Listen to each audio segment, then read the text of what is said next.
So I have the pleasure to introduce you to our first panel for today. The panel is entitled Controversies, Concept and Questions in the Organ Donation Debate Amongst Islamic Scholars.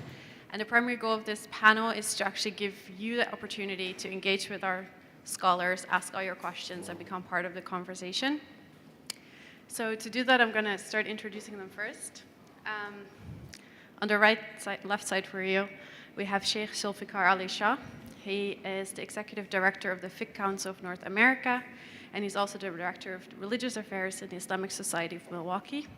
He received his PhD from the University of Wales, and it was in Theology and Religious Studies. And he's previously been the President of the Sharia Scholars Association of North America and the Islamic Circle of North America. And Shaykh Zulfiqar has actually been part of a panel before. Last year we were in ISNA, and it was a very fruitful discussion on organ donation. So I'm looking forward to his contributions. Then we have Shaykh Amin Kholwadia. He's a Muslim scholar and theologian.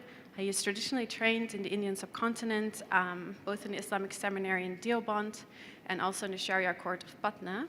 He is the founder of Darul Qasim, which is a Chicago-based institute of higher Islamic learning, and he supervises both undergraduate and graduate students. He has written several books. Two of them we've listed here: Islamic Finance, What is it and What it Could Be, and A Spark from the Dynamo of Prophethood. So please give a warm welcome to them. So our original plan was to have a short statement by the panelists in response to Dr. Padella's presentation, and we were going to ask them to address two additional topics, which is donation after cardiac determination of death and xenotransplantation. However, we've switched it around a little bit, so we hope to get to these topics later, but we first want to open up to you to ask your questions, because we feel like there's a lot of questions that have been coming up during the morning session. So what I'm instead going to do is I'm going to give both of our sheikhs 5 minutes to respond to Dr. Padella's presentation, address any nuances or any clarifications they feel are worth discussing, and then after we're going to first open it up to all of you.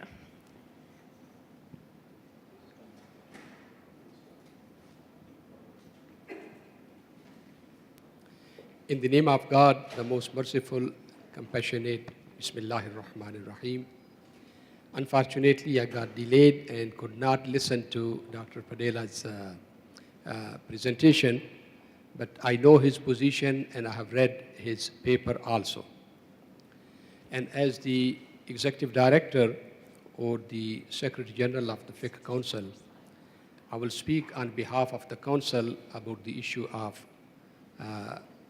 organ donation. From the perspective of the Fiqh Council of North America, not only that organ donation is permissible, but it is something which is charitable and highly recommended.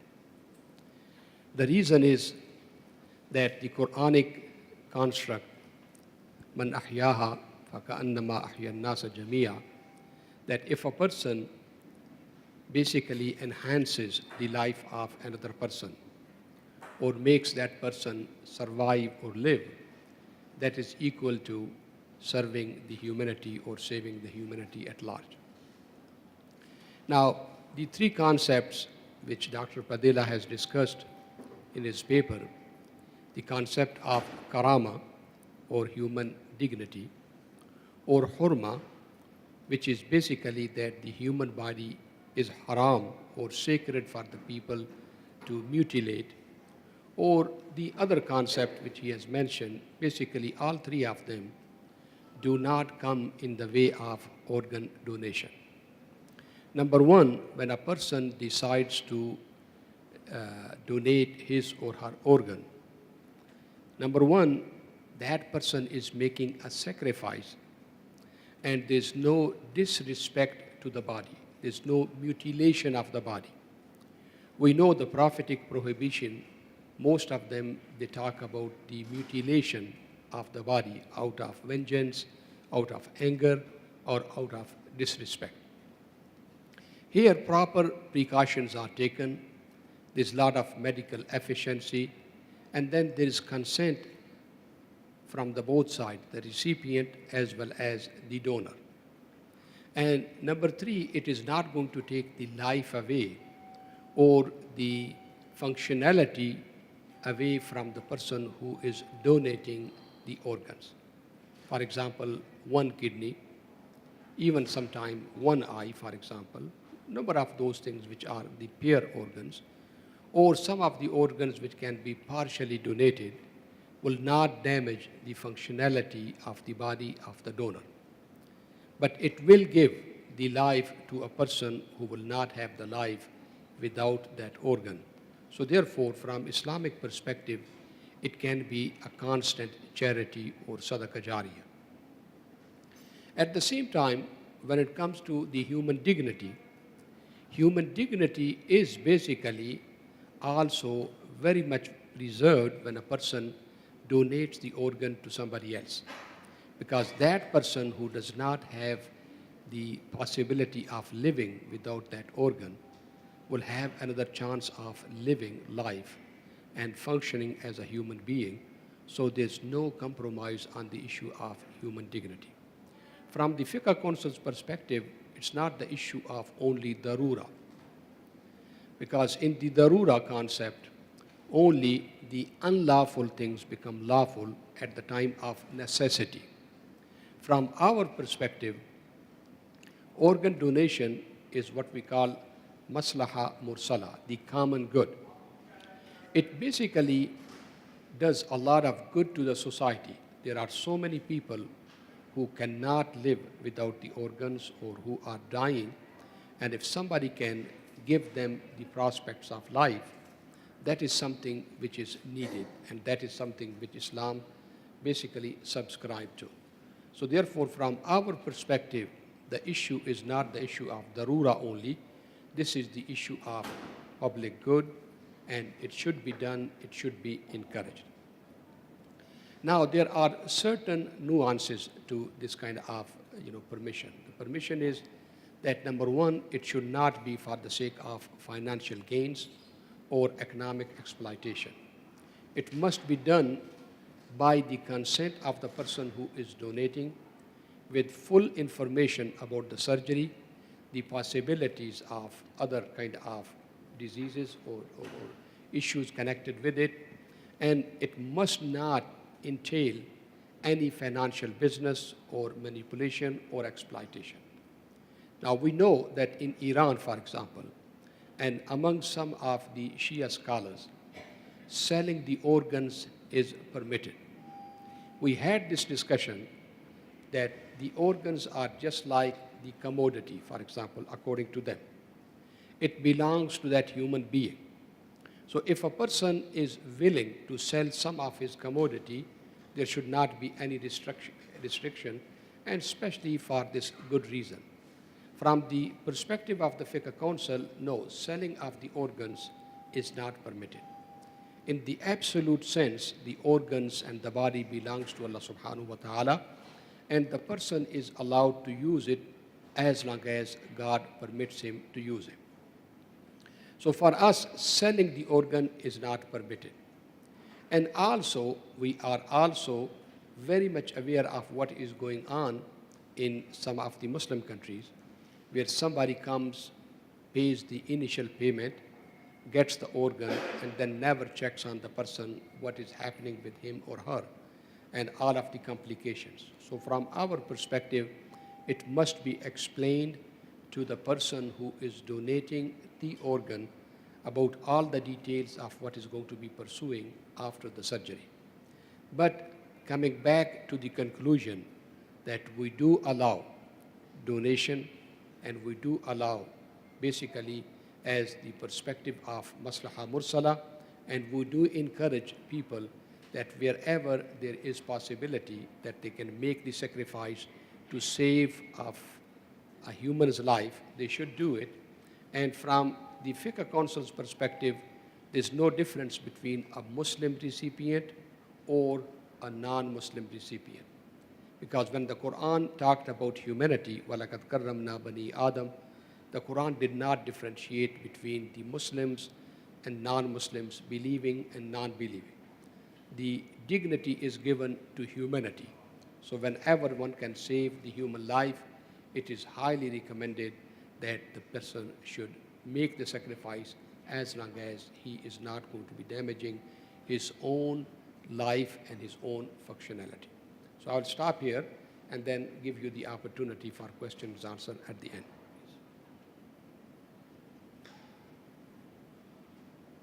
Bismillahirrahmanirrahim.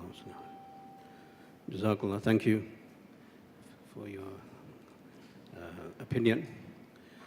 I have basically many comments about Dr. Padela's presentation, but I've been given a measly 5 minutes.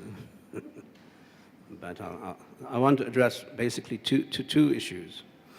The first issue is, in my humble estimation, when we talk about Islamic rulings, we must address the issue of whether we live in a Muslim land or a non-Muslim land.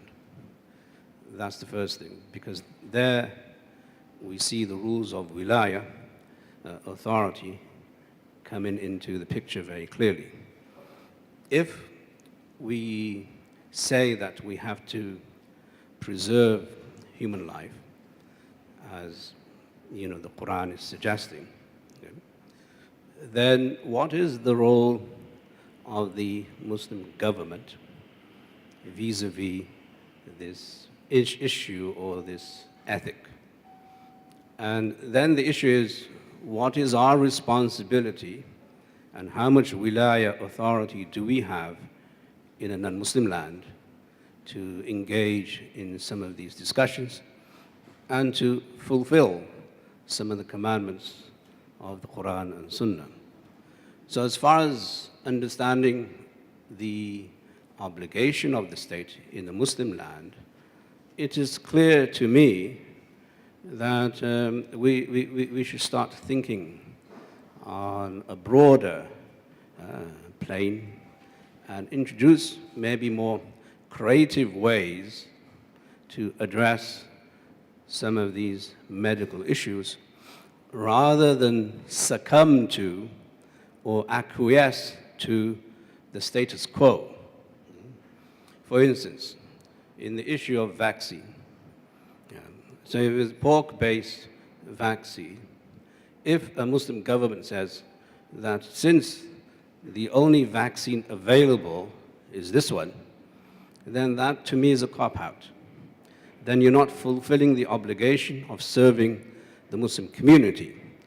What needs to be done, and which has been done, is that you should fund and research other halal possibilities of vaccine. And then once you find that solution, administer that as halal and not as a fatwa of dispensation that since this is the only thing available, then we will administer this one. So to me, the role of the Muslim government, if mashallah Dr. Afifi was here, I would address this issue to him also, and I'm sure he's addressed this also, inshallah. That if you're going to say that there's no alternative to what is in the market, then you have acquiesced to a status quo. That's not creativity. The Quran speaks of creativity with knowledge. The first ayah to be revealed spoke about man's creation and knowledge. So creativity and knowledge go hand in hand. So in a Muslim country, in a Muslim land, I would impose upon the government to fund more projects to find viable alternatives and solutions, like people are now doing with synthetic blood. So in blood transfusion, you may hopefully not need any real blood because you have synthetic blood. Likewise, there may be means and methods of trying to find artificial organs rather than using human organs so that you dispel the whole conversation. You get rid of the whole conversation. But that comes under the banner of creativity, under the banner of funding, under the banner of research and development, and the onus is on the Muslim community, so that in the Muslim community, we may take a very different stand as to why we issue a fatwa of permissibility about some of these issues. This is my first comment. The second comment is about the idea that we really haven't exhausted the jurisprudence in theory about these issues. To say that we are saving human lives and to say that there is altruism occurs when you're making a sacrifice as a living person, because as a dead person, there's no altruism, you're dead. So there's altruism there. Altruism, and when you're alive and you make a live donation of your kidney or liver, that you can say, okay, there's altruism there, there's some sacrifice there, I'm doing something to benefit another human being because I'm alive and I can share my life with somebody else.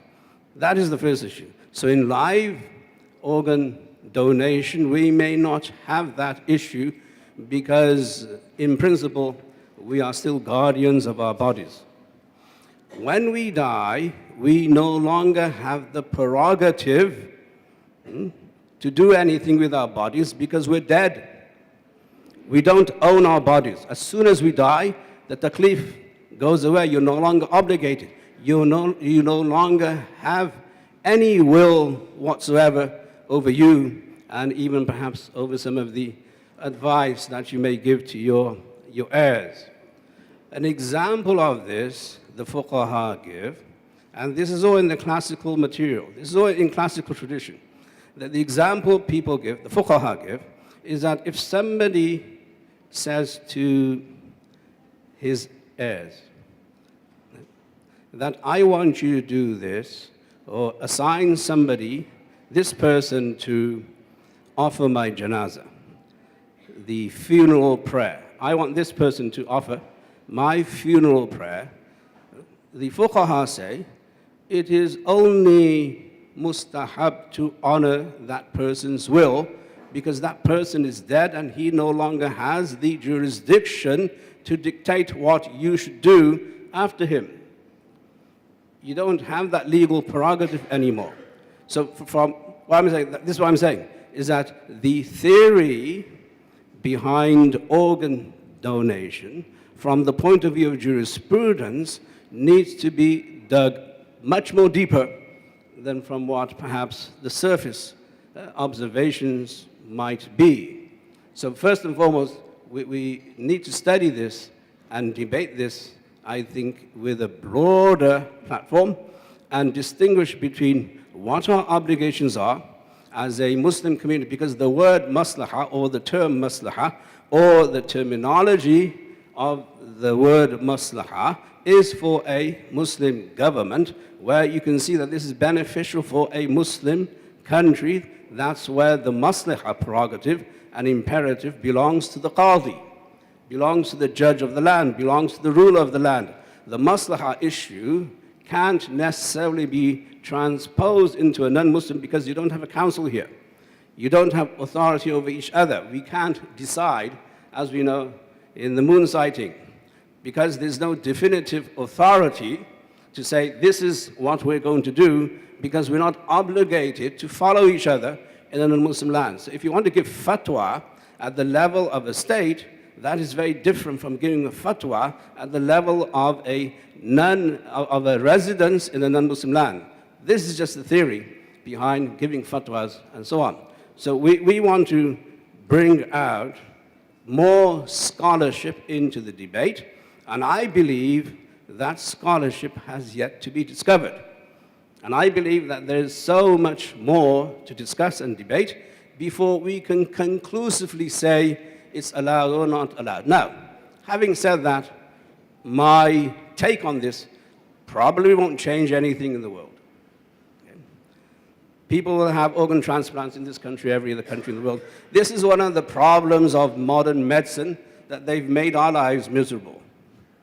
And you create, and then you destroy us by saying, oh, well, you guys don't allow anything. So we don't allow anything because the theory upon which we do fiqh doesn't allow it. It's not a question of being retrogressive or progressive or conservative or liberal.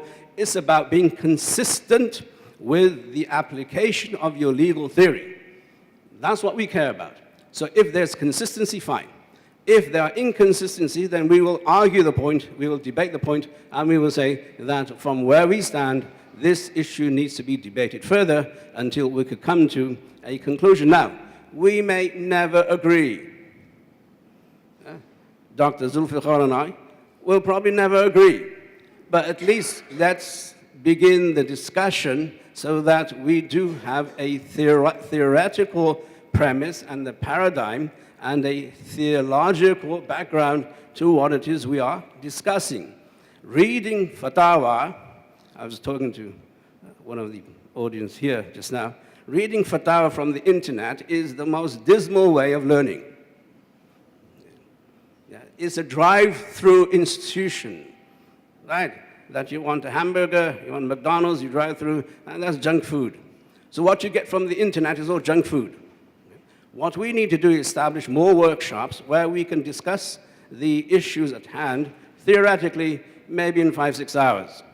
You need much more time to discuss the depth of the issue in order for us to say categorically that this is our position. Now, having said that, after the end of the day, we will issue a fatwa that if somebody is dying and they need an organ transplant, Bismillah.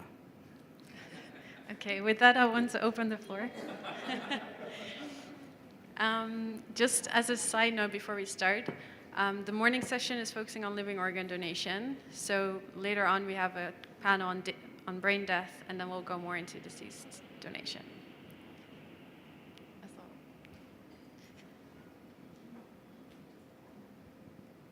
Jazakallah, thank you very much. Dr. Shah, you mentioned that according to the Fiqh Council, it's not permissible to receive any sort of financial compensation, any sort of payment for donation. I wanted to ask you, would you, if I give you two situations, could you tell me which of these scenarios is a better analogy to the event of making the sacrifice of giving, say, a kidney as a living person, right? So one would be that we know that in Islam, you're not allowed to just throw yourself in front of a line of fire and risk your life, right?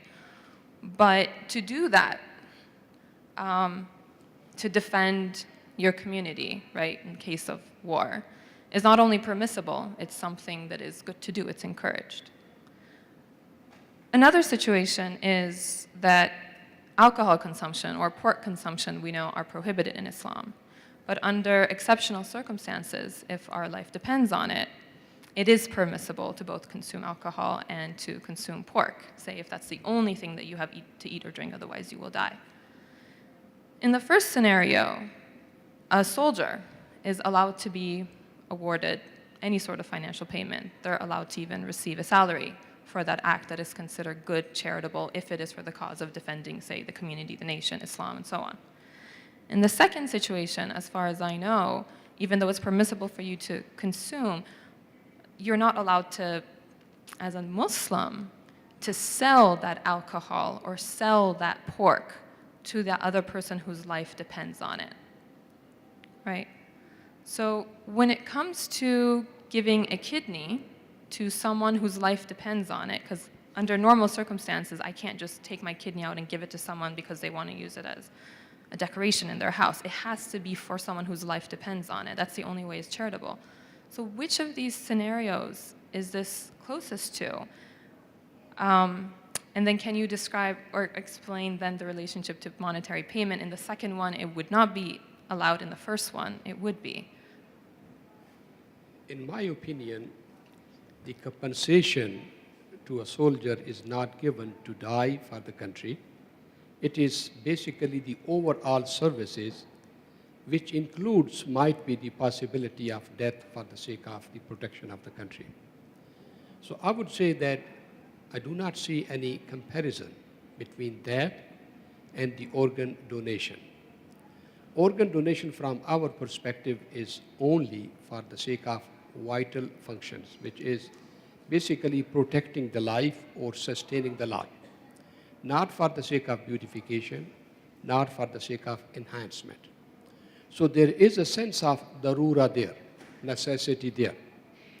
That's where some of the fuqaha would say that human body is the trust of God, it is the amana, and only with His permission and under His strict rules would it be permitted for a person to take one of his or her organs and give it to somebody else.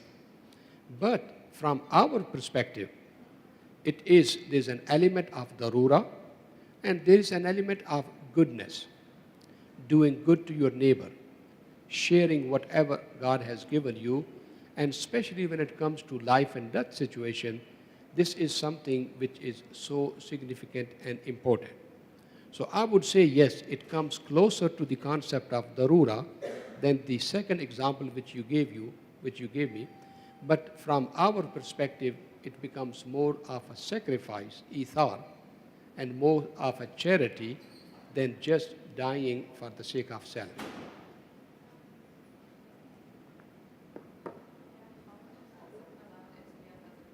If you're responding to this specific. Yeah.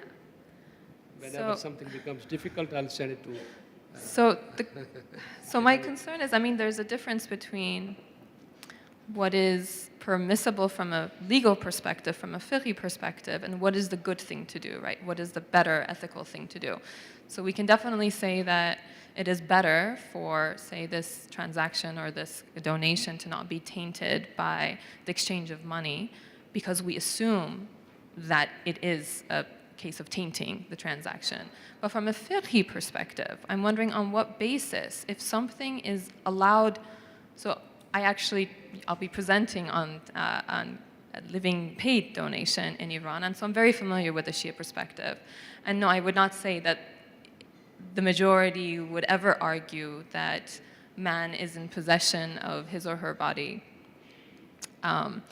as the owner of a commodity, and therefore they can make the decision to sell parts of it. That's not the situation. They would, in fact, have the exact same position that you articulated, that you have certain jurisdiction and limitations on what you can do to your body, and the only condition under which that you can give an organ is in that it does not harm you, does not present significant harm to you, and that it is necessary to save the life of another person. And they would say that if that gifting is permissible, anything that can be gifted, which the term is hebbe, right, in fiqh, can also be given as bay through a financial transaction. So if we say alcohol cannot be gifted, it can also not be transacted. If alcohol can be gifted, then it can, if something can be gifted, then it can also be transacted. So the question is that, sure, maybe from an ethical perspective, from a social, cultural perspective, it may not be good to provide that sort of financial incentive.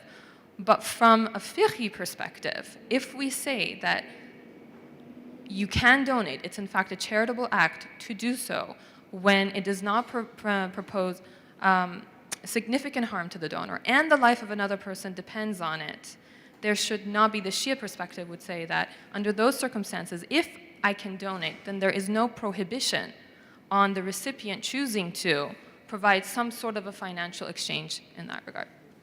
Now, when it comes to buying and selling the organs, we are afraid that it will become a sort of commodity. And as Dr. Padilla and Rosie have quoted Shaykh Mufti Shafi, that it will become just spare parts that whenever people want to buy it, they will go to the market and buy it. So for the sake of what we call sadd al-zari'a, that we want to stop the evil, nip the evil in the bud. So we are saying basically that to avoid this kind of manipulation and black marketing and rest of the abuse, we should not allow it. But this is the argument which you gave is coming from the Jafri school of thought. They are very strong about it. They say if something is allowed to be donated, it shows that the person is in possession of it, does not need the permission of somebody else to make this decision. Now, they say that by means of getting some sort of reward, it will encourage more people to make those sacrifices.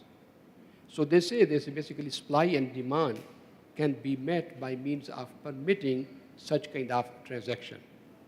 What we are afraid is the manipulation and the abuse, and basically commercialization of human product and bodies and organs.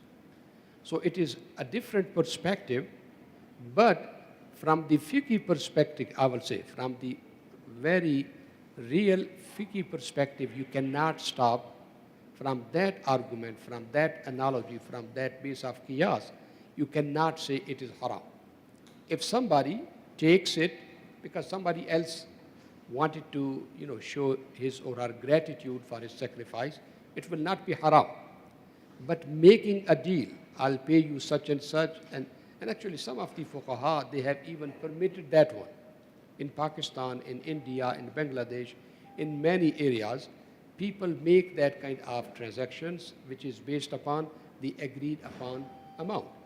And many of the fuqaha, they say it is okay. Our perspective is only just to stop that kind of commercialization and manipulation.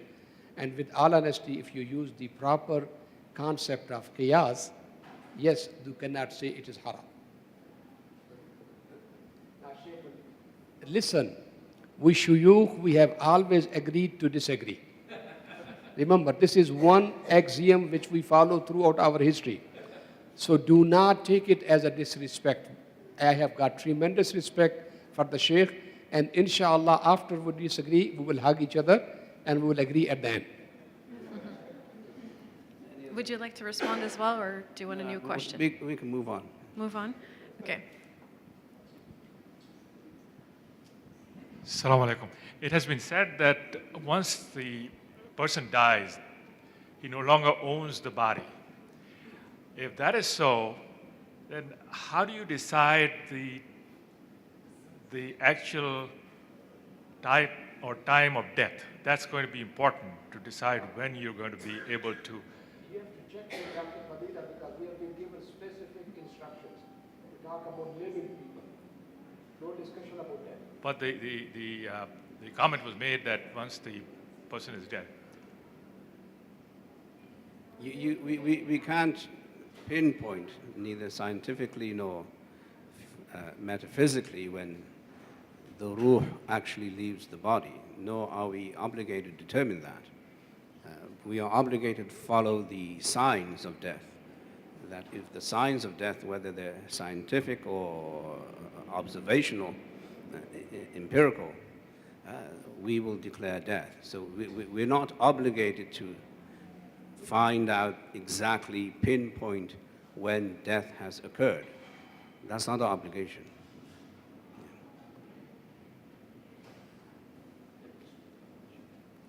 This was one of the reasons, now I'm going to violate your rule, sir. This was one of the reasons that the Fiqh Council could not decide during its meeting last week whether the brain death is legal and Islamic death or not. Our expert, we depend very often upon Dr. Asim, we thought that he's going to tell us that the brain death is real death. He confused us more than what we were confused before. So it seems that the medical community is totally confused about the issue of brain death.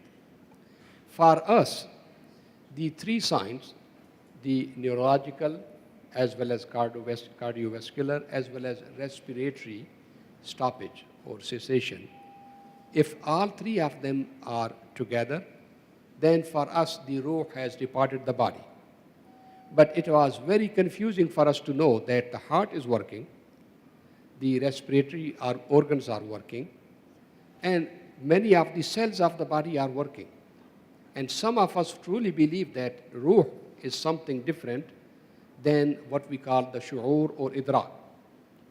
Now, sometimes, that's where we could not make a decision this time that brain death is really a legal Islamic death. We said we need some more research. The reason is that there is conscious existence which is connected or directed by the brain.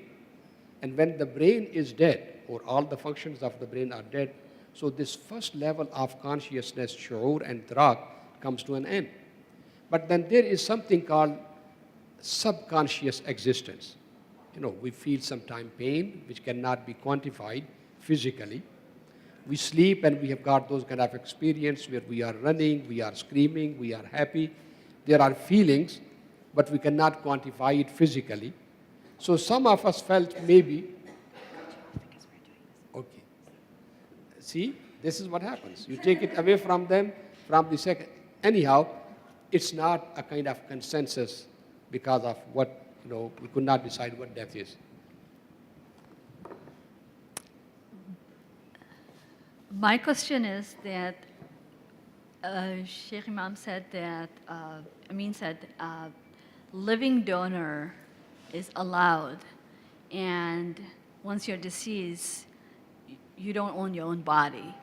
So the question is that if you have a scenario where the person's immediate family does not have a donor available, and get a donor from being a Muslim or non-Muslim, irrelevant, and he dies and he was a live donor, as we are all know that we have a right to be a donor on our driver's license.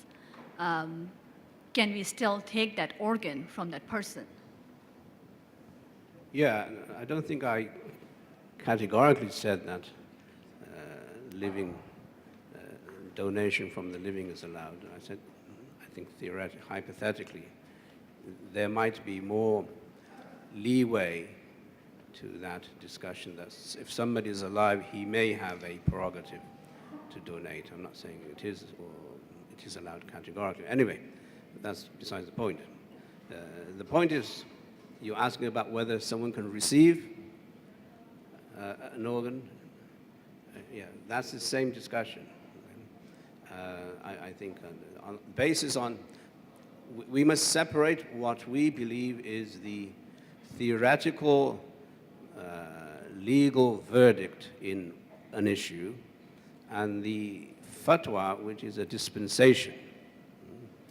So when we do fiqh, there are two tracks.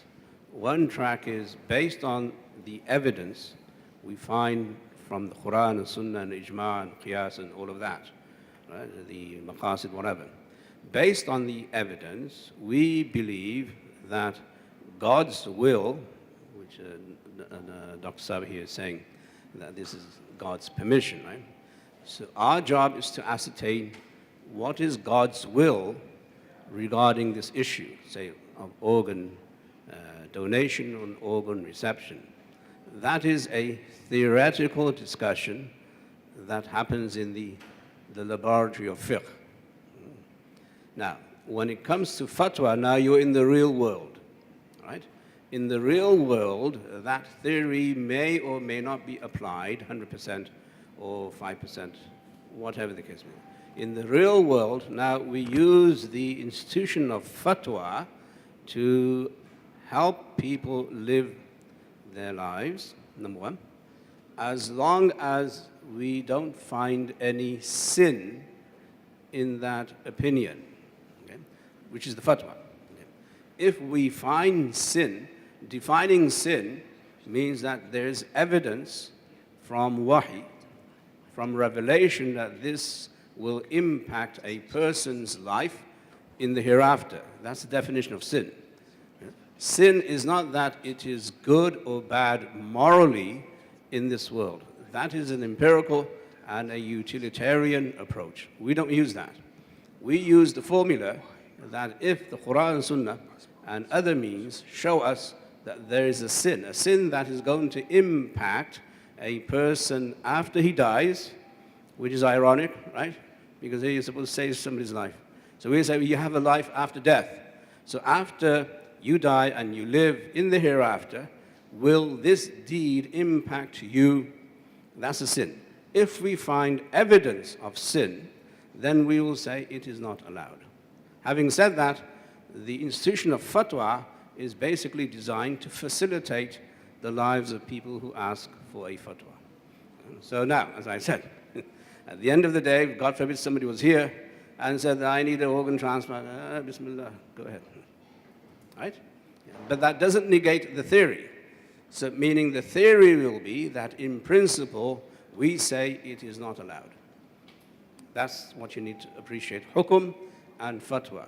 The Islamic ruling and the dispensation that is based on societal needs, somewhat subjective, somewhat utilitarian, somewhat pragmatic, whatever you like to call it. I just want to make two comments. So the reason that we cut off Shaykh Zulfiqar, and I apologize for that, or this question on deceased donation, is because you have to start a conversation somewhere before you introduce things that are make it much more complicated, right? So we're doing that particularly for a reason. There are other experts in the room. We're going to talk about that context, but you got to start off with somewhere. We decided to start off with living donation. So it's not because the questions aren't important. It's because there are other people in this room. Shaykh al-Faqih is going to talk about death. We're going to have a panel on death. So I think we have to understand that there is a debate. So it's not because we don't want to answer your questions.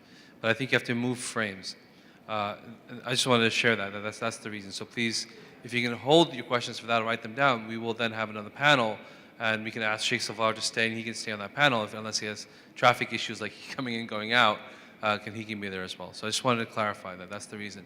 The other thing I wanted to just mention, and you just mentioned this point, Shaykh. I mean, so I wanted to underscore this notion of perils of fatwa research. This is a slide that I skipped. Yeah, but you'll see that not that I mentioned this, but this is the reason why he's saying what he's saying. There's some perils, and he's already I've probably done it wrong, but in any case, that's a slide you should refer back to. I had to skip it.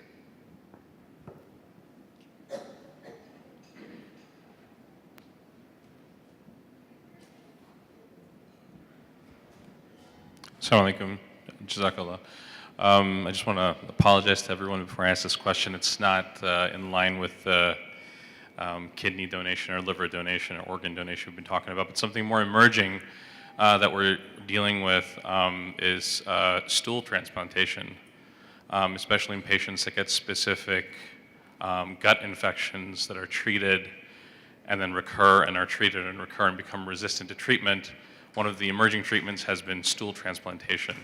And I know we don't give the same sanctity, obviously, to stool as we do to hair or nails. But I kind of have a three-part question. One, could somebody provide stool for transplantation? Number two, could somebody be paid for it, which is what the norm is at this point in time? And number three, could somebody receive such a transplantation if they had this fulminant illness? I think I'd be more concerned about the optics of that procedure than anything else. Yeah, the form will override the substance there. But the problem with stool is that it says najas, it is impure. Right? So can you insert something that's impure into your body? That would be the first question. If you overcome that question, then maybe there may be provisions whereby you might be able to administer. If it's life-threatening, life-saving, then the fatwa will also always side on the side of darura, necessity, but the darura, necessity, must be confined, restricted to the amount that is needed, not anything else. But theoretically, we will have a problem with it. Yeah. But as I said, I'd be worried about publishing this.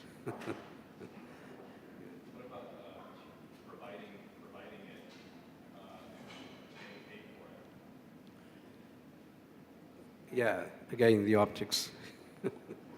Getting paid for it? Come on, give me a break. Yeah.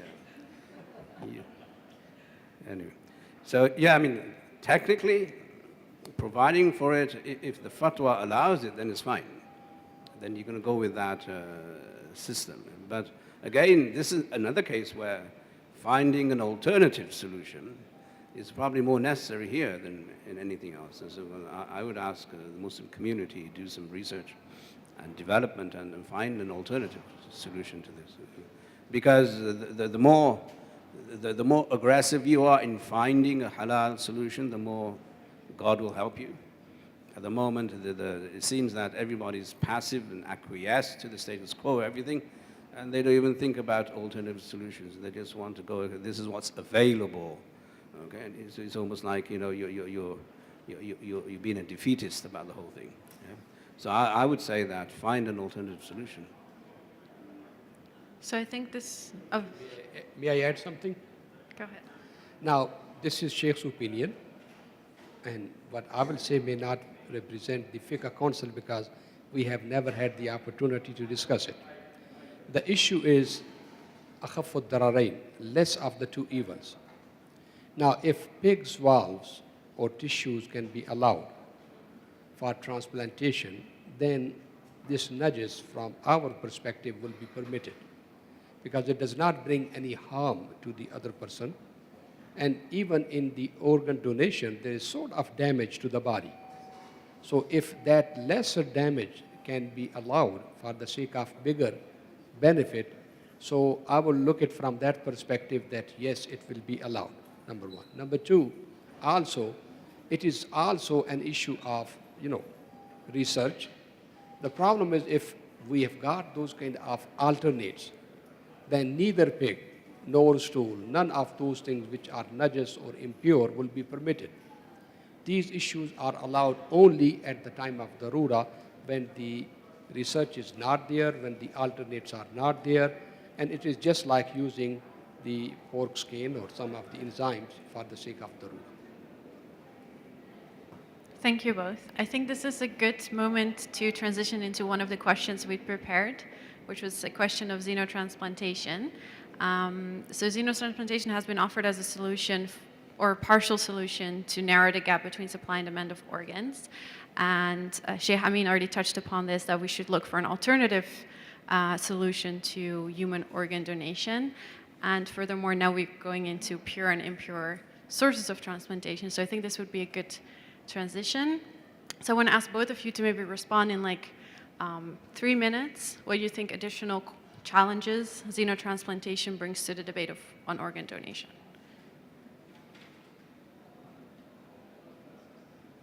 I think there we would want to start with our theory of animals. What does Islam say about animals and their purpose, their utility, and what role they play in our lives, and can we do experimentation on animals and all of that. So I think that theory needs to be resolved first, and after you've kind of, you know, combed through that, then you can say that there probably is some utility in xenotransplantation for saving the human being and perhaps saving the human race. So we would not be that disturbed about the issue, except that you know that there might be issues of treating animals violently or exploiting animals and all of that. So the animal rights groups may have a big fuss about it, and I don't think you want to disturb them too much, because they can become very violent. So what I'm saying is that once you've addressed the issues of animals and the theory of animals in Islam, then you can come to the table and address this issue of xenotransplantation. But if as long as the animal, I think is not, you know, a pig or something, then we won't have too many reservations, because there is benefit in animals, since you know we don't necessarily believe animals will be resurrected. Yeah. Mm-hmm. So there's no taklif there left. There's no taklif period on the animals. So they're created for our benefit and purpose, except in today's climate, you know, you have animal rights, and that's a kind of political issue rather than fiqh issue. So I want to add on to the complexity before, I don't think I explained this properly. So the research that's being done in xenotransplantation right now is often done on pigs and primates. So I don't know if you want to touch upon that as well. Yeah, obviously the pig factor would be a no-no. We won't allow that. And about primates, well, if you think you came from them, then maybe not. Just a joke. But you know, again, it's about, can we experiment on animals or can we not? If we say we can for the sake of human utility, then you can go there. And if we say we can't, then you can't go there, and you still have to go through some other means of, alternative solutions to all of these issues and problems. So, modern medicine doesn't make, fiqh that easy. It makes it more difficult. So we blame all of you for making our lives miserable. So I just want you to know, last year I was at an FDA meeting where they were going to promote and try to get human experimentation on pig xenotransplantation. It's actually, the science has moved significantly in the last 10 years, that within the next 2-3 years they're going to have clinical trials because the pig is less immunogenic. For better or worse, they've already have fatwa existing where they have allowed the valves, and based on various rulings in the past, the research enterprise is already gone. Just the ship has sailed. And so we're at this stage, this is a real issue, that in the next couple of years, there are going to be trials, and the trials will be, let's give you half of a pig liver versus half of a human liver. So this is not, this is coming down the pike. So I want you I'm giving you the context. I know fatwa is a different institution, but the idea that we have to do research on other things, as you just mentioned, this is actually what's going to happen. That's what the research enterprise has. That's very unfortunate, but if that's what's happening, then obviously, as I said, we can't stop it. We can't change the reality on the ground because we want to issue an idealistic fatwa. So that's where we stand. But if it's going to ultimately save a human being's life, then at that point we will concede. But before that, no. Jazakallah khair. As Dr. Asim mentioned, that the issue of valves or the tissues from the pig have been discussed by many of the juristic bodies. And the main issue is ittirar. فَمَنِ اضْطُرَّ فِي مَخْمَصَةٍ غَيْرَ مُتَجَانِفٍ لِإِثْمٍ فَإِنَّ اللَّهَ غَفُورٌ رَحِيمٌ. If there is any other alternate, then we Muslims are not allowed to consume the products made of pig or anything with that body. But in the state of ittirar, darura, no other alternate, then it is totally permitted from our perspective, from the Fiqh Council's perspective. So using that analogy of valves or any part of the pig's body, pig's organs, if they will enhance life or sustain life or are the only alternate, at least we will not have any hesitation of permitting it. We know some of the situation where we are told that, say for example, if somebody gets the xenotransplantation from the pig's heart, the possibility of survival is not very long, maybe 3 months, 4 months. Or in number of other issues, there are issues of infections, for example, or say for example, immunosuppressant type of situations. The question is that you basically look at the less of the two evils. Now, a person is about to die, there's no other alternate. Even if you can make the person go through these pains and all of this suffering and sustain his or her life, we will still allow it. Now, it's not something which is required. It's not something which is required of every dying person. The Sharia gives that person the possibility of making a choice. Say, for example, even if somebody is suffering from cancer and does not want to go through chemotherapy, nobody can force, because you are not taking the medication and you are committing suicide or you are killing yourself. No. Because the end result is death anyway. If a person says, I don't want to go through all of these pains just for the sake of 6 months or a year or 3 months, this is his or her choice. But at the same time, nobody can say, at least from our perspective, that you should not try to enhance or the sustaining of your life. So that's where, from our perspective, it will be permitted at the time of no other alternates and ittirar. I want to thank you both.